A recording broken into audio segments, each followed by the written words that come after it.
Bung Rismon. Iya. Klarifikasi dulu lagi ya terkait dengan Bang Egy tadi. Ini yang baru Pak Firman, biar jangan langsung tuduh ya kan.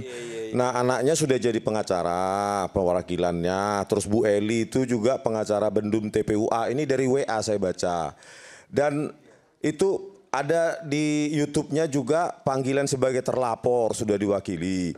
Tetapi panggilan sebagai pelapor belum ada. Jadi panggilan terhadap Bang Egy Sujana itu sebagai pelapor di Mabes Polri itu belum ada. Jadi kalau dibilang tadi kenapa nggak datang, ya karena belum dipanggil gitu ya sebagai pelapor gitu Pak. Ya, silakan nanti diklarifikasi ke pihak Mabes Polri. Mau ditanggapi tadi udah ada kasus yang sebelumnya Bambang Tri. Oh jelas ya. Pak Jokowi kasus Bambang Tri dan Gus Nur itu bagi saya mal apa ya? Dalam terminologi saya itu udah mal science itu. Kenapa? Dihukum tapi ijazah aslinya Pak Jokowi nggak pernah hadir ke persidangan. Coba bayangkan ya secara sains bagaimana membuktikan itu benar. Ya, ijazahnya Pak Jokowi SD, SMP, SMA sampai kuliah nggak hadir di situ, Le. Kamu sudah baca nggak putusan? Iya, saya sudah baca. 39 ini. Tetapi saya kasih nih. Jadi baca dulu sebelum bilang sains. Pusing kita nantinya. Baca dulu itu semua itu. Ada 397 halaman. Kalau sudah baca. Jadi begini, bukan apa? Bentar dulu. Ini kan pasal apa yang dilaporin coba? Enggak saya tanya dulu, pasal apa yang dilaporin? Tudingan apa? Saya nggak tahu hukum. Iya, justru karena tidak tahu hukum saya bawa ini putusannya. Di sini barang bukti ijazah aslinya ada nggak? Begini. Ada nggak?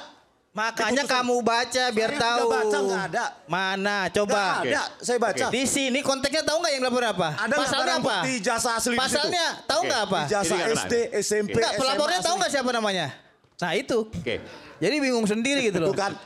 Ada nggak? Nah, pertanyaan saya pelapornya di sini siapa? Lah. Ini dua-dua beda. Anda menyimpulkan tapi nggak tahu sendiri perkaranya. Ini ijazahnya siapa? Gitu loh. Dihadirkan atau tidak? Ini sudah berkekuatan hukum tetap gitu loh. Saya mengakhiri. Closing statement saya bukan itu. Iya, oke.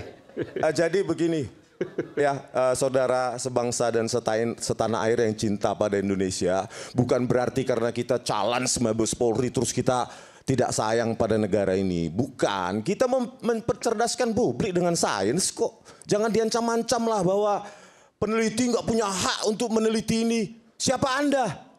Memangnya peneliti perlu otoritas kepolisian untuk mana yang perlu kita teliti? Jangan ancam-ancam. Ya, pengacara itu jangan suka mengancam. Pengacara hadir, lahir karena negara kita demokrasi. Suburkanlah demokrasi ini tanpa ancaman-ancaman. Begitu loh. Berikutnya, kenapa kita mempertanyakan kredibilitas Mabes Polri? Bahwa itu bukan hasil akhir absolut terhadap sains. Karena kejadian sebelumnya, tadi saya bilang, laboratorium toksikologi kasus Jessica Wongso salah hitung mundur waktu. Dia bilang 16.39 sekian detik, harusnya 16.20. Dan Jessica di situ sedang ada di kasir yang dituduhkan 16.29.50, dia taruh itu sianida. Itu hasil toksikologi Mabes Polri. Dr. Nur Samran Subandi bisa di-download itu di direktori Mahkamah Agung. 16.29 itu dikatakan naruh Jessica sianida. dituduh 16.29.50 memasukkan sianida. Padahal prediksinya dia Nur Samran Subandi karena salah hitung 16.39 sekian-sekian. Maka ada deviasi katanya. Padahal 16.39 itu hasil prediksi dia adalah hasil perhitungan mundur waktu yang salah. Seharusnya 16.20. Jessica sedang ada di mana situ?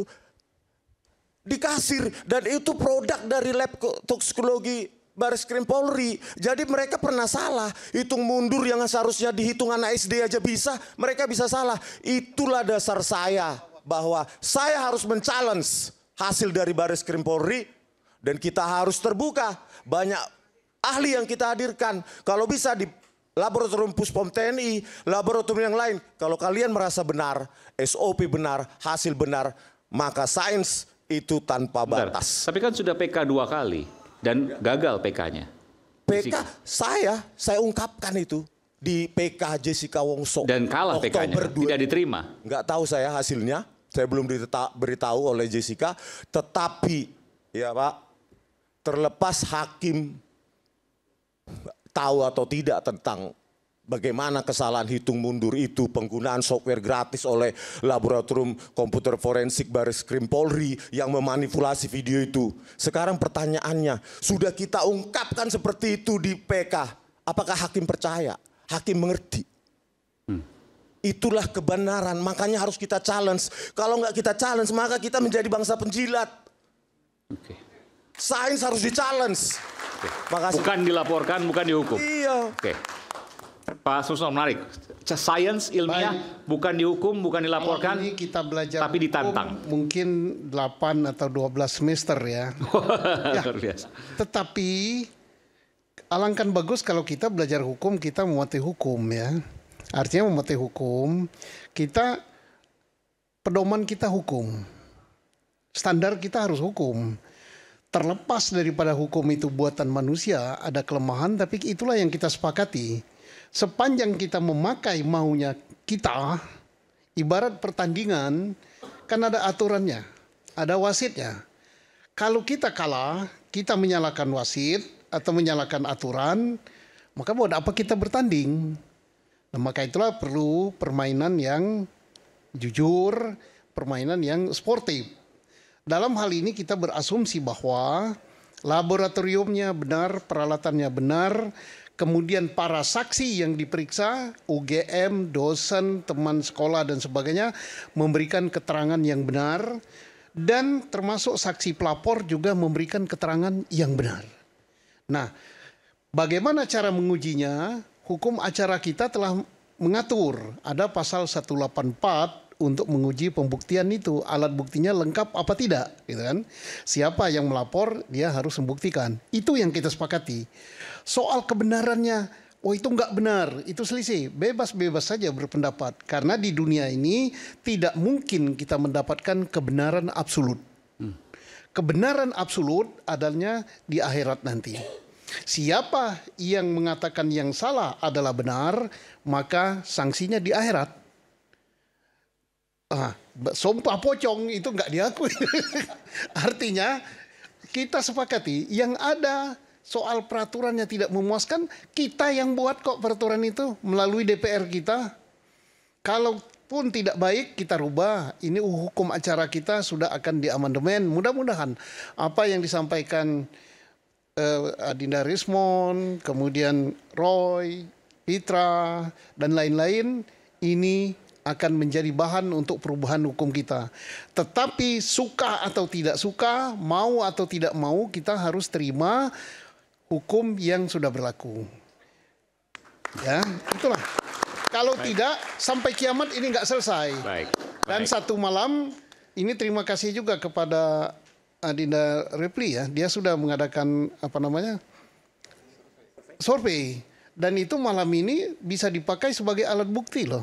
Oh ya? Hasil survei dia. Oke. Alat bukti apa? Bahwa betul misalnya hasil survei dari Pak Repli, nama Pak Jokowi tercemar. Jatuh kan. Mungkin dulu tuh korpenya begini tuh setelah jadi presiden kan.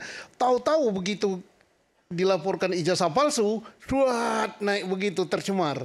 Nah itu saya yakin surveinya benar itu. Bisa diambil oleh ini. Tapi nggak tahu dikasihkan apa enggak. Siapa ada perundingan lah itu. Terima kasih. Oke, baik, masih. Mas Roy sebelum nanti sini. Ini Pak Susno agak swing hari ini. Kayaknya main menyelam dia. Terima kasih. Jadi kata kuncinya sebenarnya semua ini adalah kejujuran dan kenegarawanan. Oke. Maka izinkanlah saya menutup seperti waktu itu, Bang. Tapi ini lebih besar wayangnya. Bumi gonjang-ganjing, langit kelap-kelap. Alkisah 2017 dulu. Ada seorang yang bernama Petro. Petronya malu mau keluar. Ijazahnya aja malu apalagi Petronya. Petro waktu itu masih jadi Raja Petro. Ini namanya Prabu Kantong Bolong. Kantong kanan bolong 11.000 triliun. Kantong kiri lebih bolong lagi 7.000 triliun. Dia bernama Prabu Wel Kedua Beh. Waktu itu dia masih punya relasi kuasa bersama Nah ini adalah tokoh Bathara Guru. Bathara Guru, kamu dulu pembimbing skripsiku. Ini dulu 2017. Sekarang Petruk sudah gundul. Sudah bukan raja. Tidak punya relasi kuasa. Truk, aku dulu bukan pembimbing skripsimu. Aku dulu masih asdos. Jadi, Bathara Guru mencerminkan kejujuran. Bathara Guru mencerminkan keterus-terangan. Nah, ketemulah dia dengan Prabu Kanjeng Raden Mas Telematika. Kita nobatkan Bathara Guru sebagai pahlawan kejujuran. Bumi goncang-ganjing, langit kelap-kelap, selesai tancap kayon. Jadi saya tanya, Bathara Guru itu maksudnya Pak Kasmujo? Ya guru beliau. Oke, silakan Pak. Baik. Terima kasih Aiman, hari ini kita sudah sebenarnya mendapatkan penjelasan yang terang benderang.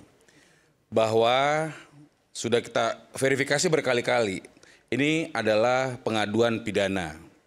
Jadi tidak bisa diwakilkan. Jadi si pengadu kalau tidak datang, maka artinya yang diadukan itu tidak bisa dibuktikan. Dan itu mau tidak mau, senang tidak senang, kita harus terima. Begitu juga mengenai dengan keperdataan, tadi disampaikan keperdataan. Kalau kita memang fair berbicara masalah keperdataan, sudah 2 kali masalah keperdataan tidak bisa dibuktikan.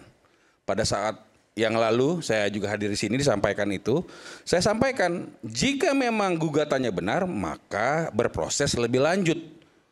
Terserah mau itu dibilang palsu dan sebagai hari ini kita sudah bisa lihat bahwa gugatan perdatanya tidak bisa dibuktikan sehingga tidak diterima seperti itu. Akhirnya apa?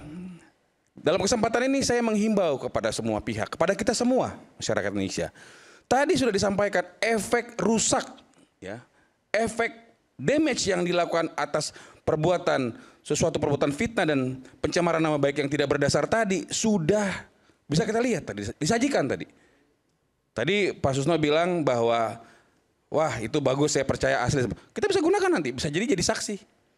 Tapi saya ingin katakan, hentikan semua narasi negatif dan fitnah pencemaran nama baik supaya tidak terkena masalah hukum. Sehingga saya menghimbau kepada kita semua, hormati apa yang sudah dilakukan oleh pihak Kepolisian Republik Indonesia. Kita cermati apa yang akan terjadi ke depan mengenai laporan Bapak Jokowi di Polda Metro Jaya. Dan jika itu nanti sampai dengan ke pengadilan dan diputuskan, kita nggak bisa lagi pakai rule kita lagi. Nanti nggak percaya lagi dengan pengadilan. Sehingga saya ingin menyampaikan, hentikan dan kita perhatikan. Dan kalau memang ada yang kena sanksi, ya mau nggak mau. Tadi Pak Jokowi menyampaikan sangat disayangkan. Saya rasa demikian. Terima kasih. Oke. Aiman, satu. Saya berdoa dan berharap jangan sampai kita kehilangan sarana media untuk hak kita right to know apakah ijazah itu palsu atau tidak. Saya berharap apakah itu di Pengadilan Negeri Surakarta, di Pengadilan Negeri Sleman, atau di Pengadilan Jakarta sini harus ada jawaban yang pasti, precise, concise bahwa ijazah itu asli atau palsu. Itu harapan saya. Wabillahi taufiq wal hidayah. Wassalamualaikum warahmatullahi wabarakatuh. Waalaikumsalam warahmatullahi wabarakatuh. Bukan sekali 2 kali ijazah Jokowi disebut tidak asli. Meski bukan lagi Presiden Republik Indonesia, isu ijazah palsu Jokowi masih dikuliti. Bergulir menjadi bola panas. Kini pembuktian melalui pengadilan hanya berjarak sejengkal. Pertanyaannya, akankah itu dilakukan? Saya Aiman Wicaksono, sampai jumpa di Rakyat Bersuara selanjutnya. Terima kasih Pak. Terima kasih.